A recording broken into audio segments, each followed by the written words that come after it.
بسم اللہ الرحمن الرحیم۔ السلام علیکم ورحمۃ اللہ وبرکاتہ۔ نحمدہ ونصلی علی رسولہ الکریم، اما بعد۔ اعتکاف کے مسائل کیا ہیں؟ مرد اعتکاف کیسے کریں؟ عورتیں اعتکاف کیسے کریں؟ اعتکاف کرنے کے 10 بڑے فوائد اور بے شمار فضائل کیا ہیں؟ نبی کریم صلی اللہ علیہ وآلہ وسلم کیسے اعتکاف فرماتے تھے؟ یہ تمام باتیں اس ویڈیو میں بیان کی جائیں گی۔ آپ سے درخواست ہے کہ اس ویڈیو کو آخر تک ضرور دیکھیے گا۔ ناظرین، اللہ تبارک و تعالی کا خاص کرم ہے کہ اس نے ہمیں رمضان المبارک جیسے بابرکت مہینے کی نعمت سے نوازا ہے۔ اس ماہ مبارکہ کی خاص بات یہ ہے کہ اس کا ہر لمحہ اللہ تبارک و تعالی کے بے شمار رحمتیں حاصل کرنے کا سبب ہے۔ اس مہینے میں دن ہو یا رات، صبح ہو یا شام، جب بھی انسان اللہ تبارک و تعالی کی رحمتیں سمیٹنا چاہے سمیٹ سکتا ہے۔ اس مہینے میں اللہ تبارک و تعالی کی عطا کردہ رحمتوں، برکتوں اور فضیلتوں میں سے ایک بہت بڑی رحمت اعتکاف بھی ہے۔ اگر آپ اعتکاف کے ذریعے سے اللہ تبارک و تعالی کا قرب حاصل کرنا چاہتے ہیں تو یہ ویڈیو آپ کے لیے ہے۔ سب سے پہلے جان لیجئے کہ اعتکاف کی شرعی حیثیت کیا ہے۔ محترم ناظرین، رمضان المبارک کے آخری عشرے یعنی آخری 10 دن کا اعتکاف سنت موقدہ ہے۔ حضرت عبداللہ بن عمر رضی اللہ تعالی عنہما سے روایت ہے کہ رسول اللہ صلی اللہ علیہ وآلہ وسلم رمضان کے آخری عشرے میں اعتکاف فرمایا کرتے تھے۔ حضرت عائشہ صدیقہ رضی اللہ تعالی عنہا فرماتی ہیں کہ آپ صلی اللہ علیہ وآلہ وسلم رمضان المبارک کے آخری عشرے کا اعتکاف فرماتے تھے، یہاں تک کہ آپ اس دنیا سے پردہ فرما گئے۔ اس طرح ایک روایت کے مطابق رسول اللہ صلی اللہ علیہ وآلہ وسلم نے فرمایا، رمضان المبارک کے آخری 10 دنوں کا اعتکاف 2 حج اور 2 عمرہ کرنے کے برابر ہے۔ مدینہ منورہ ہجرت فرمانے کے بعد رسول اللہ صلی اللہ علیہ وآلہ وسلم سے ہر سال رمضان المبارک کے آخری عشرے کا اعتکاف کرنا ثابت ہے۔ ہر ایک مرتبہ آپ صلی اللہ علیہ وآلہ وسلم نے رمضان المبارک کے پورے مہینے کا اعتکاف کیا، اور اس کی وجہ یہ تھی کہ شب قدر کو تلاش کرنا چاہتے تھے۔ اس کے علاوہ عام طور سے ہر رمضان کے آخری عشرے کا اعتکاف فرماتے تھے۔ سن 8 ہجری میں کیونکہ فتح مکہ کی وجہ سے آپ صلی اللہ علیہ وآلہ وسلم نے اعتکاف نہیں کیا، کیونکہ فتح مکہ کا واقعہ رمضان المبارک میں پیش آیا تھا، لہٰذا وفات سے پہلے سال آپ صلی اللہ علیہ وآلہ وسلم نے رمضان المبارک میں دن میں اعتکاف فرمایا۔ بیان کی گئی احادیث اور رسول اللہ صلی اللہ علیہ وآلہ وسلم کی مبارک سنت سے یہ بات واضح ہو جاتی ہے کہ دین اسلام میں اعتکاف کی کتنی زیادہ اہمیت ہے۔ اعتکاف کرنے کے بے شمار فوائد ہیں، ان میں سے 10 فائدے یہ ہیں۔ نمبر 1، اعتکاف کرنے والے کے لیے شب قدر کی تلاش اور اسے پا لینا زیادہ آسان ہو جاتا ہے، اور شب قدر ایک ایسی رات ہے جو 1000 مہینے سے زیادہ افضل ہے، اور اس کا پا لینا ایک مسلمان کے لیے سب سے بڑی خوش قسمتی کا باعث ہے۔ نمبر 2،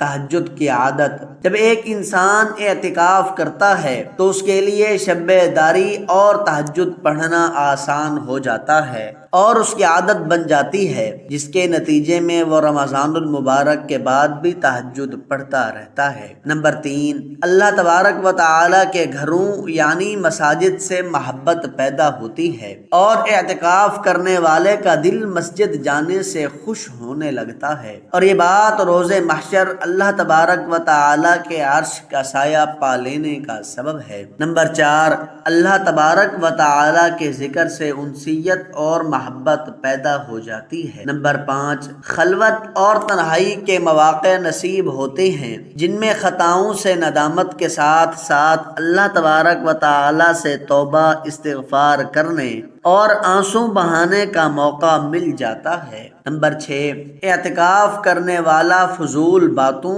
اور نفسانی خواہشات سے بچا رہتا ہے۔ نمبر 7، جائز دنیاوی امور اور مرغوب چیزیں چھوڑنے کے سبب اسے بے رغبتی اور لا تعلقی پیدا ہوتی ہے۔ نمبر 8، اعتکاف کرنے والے کے دل میں فکر آخرت پیدا ہوتی ہے اور اس کے دل کی اصلاح ہوتی ہے۔ نمبر 9، سنت سمجھ کر اعتکاف کرنے والوں کے دل میں سنت رسول اللہ صلی اللہ علیہ وآلہ وسلم سے محبت کے جذبات پیدا ہو جاتے ہیں۔ نمبر 10، زندگی تبدیل کرنے اور اسے شریعت کے سانچے میں ڈھالنے کا جذبہ پروان چڑھتا ہے۔ محترم ناظرین، جیسے یہ اعتکاف اتنا زیادہ اہمیت و فضیلت والا ہے، ایسے ہی اس کے چند ایک احکام اور پابندیاں بھی ہیں۔ ان احکام کو پورا کیے بغیر اعتکاف کے فائدے حاصل نہیں ہو سکتے۔ آئیے اعتکاف کے متعلق احکامات کے بارے میں جانتے ہیں۔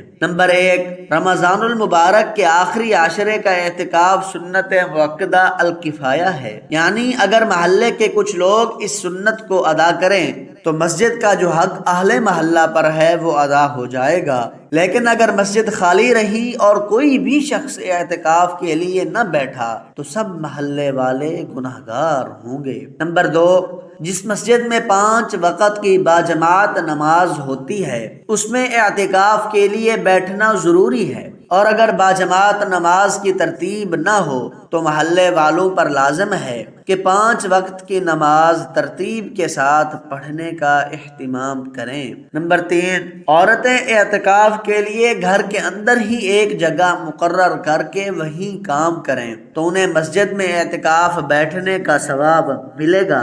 نمبر 4، اعتکاف میں قرآن مجید کی تلاوت، درود شریف کی کثرت، ذکر و تسبیح، دینی علوم کا سیکھنا اور سکھانا، اور انبیاء علیہ السلام، صحابہ کرام اور بزرگان دین کے حالات پڑھنا اور سننا اپنا معمول رکھیں، بغیر ضرورت کے باتیں کرنے سے بچے رہیں۔ نمبر 5، اعتکاف کی جگہ سے بغیر ضرورت کے نکلنا جائز نہیں۔ اگر بغیر ضرورت سے نکلے تو اعتکاف ٹوٹ جائے گا۔ یہاں اعتکاف کی جگہ سے مراد مرد کے لیے مسجد اور خواتین کے لیے گھر کی وہ خاص جگہ یا حجرہ ہے جہاں وہ اعتکاف کی نیت سے بیٹھی ہیں۔ نمبر 6، پیشاب پخانہ اور غسل جنابت کے لیے اعتکاف کی جگہ سے باہر جانا جائز ہے۔ اسی طرح اگر سحری اور افطاری کا سامان لانے والا کوئی اور نہ ہو تو وہ بھی جا کر اپنے گھر سے لانا جائز ہے۔ نمبر 7، جس مسجد میں اعتکاف کی نیت سے بیٹھے ہیں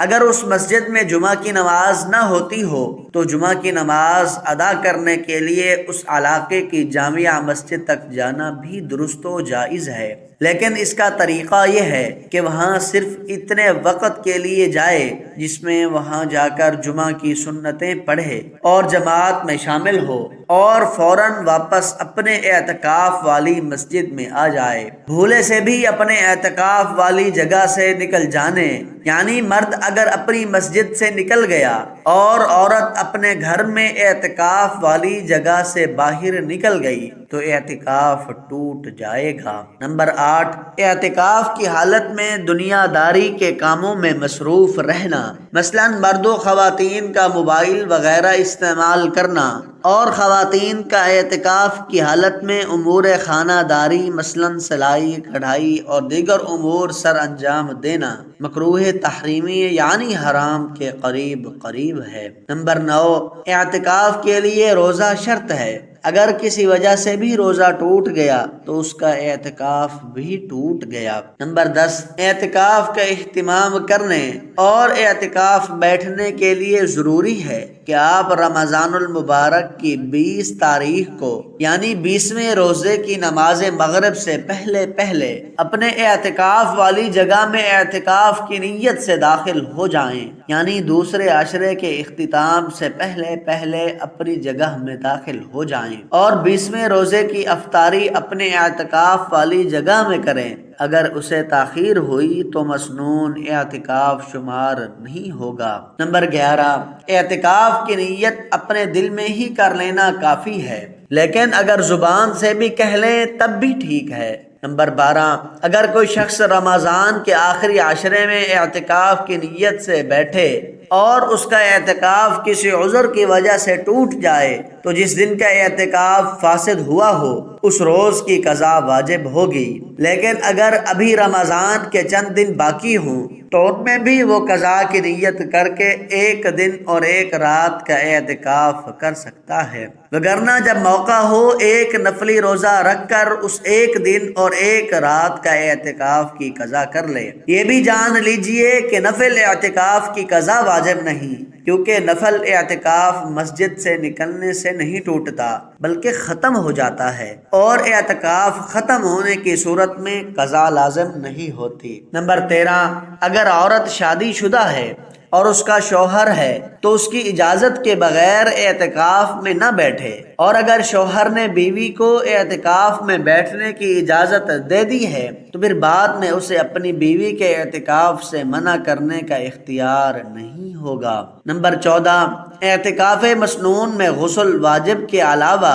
کسی اور غسل کے لیے مسجد سے نکلنا درست عمل نہیں، یعنی گرمی کے موسم میں ٹھنڈک کی نیت سے غسل کے لیے جانا جائز نہیں ہے، اور اگر شدید گرمی کی صورت میں غسل کرنا ضروری ہو تو مسجد کے اندر ہی کسی بڑے برتن میں پانی ڈال کر اس طرح سے غسل کریں کہ وہ پانی مسجد کے اندر داخل نہ ہو، یا کوئی کپڑا بھگو کر اسے نچوڑ کر اپنے بدن پر پھیر لیں، اس سے بھی مقصد حاصل ہو جائے گا۔ اللہ تبارک و تعالی سے دعا ہے کہ اللہ پاک ہمیں نیکی کی بات کو سننے، سمجھنے اور اس پر عمل کرنے اور رسول اللہ صلی اللہ علیہ وآلہ وسلم کے بتائے ہوئے طریقے پر تمام عبادات سر انجام دینے کی توفیق عطا فرمائے، اور ہمیں رمضان کے آخری عشرے میں اعتکاف کرنے کی بھی توفیق عطا فرمائے، آمین ثم آمین۔ محترم ناظرین،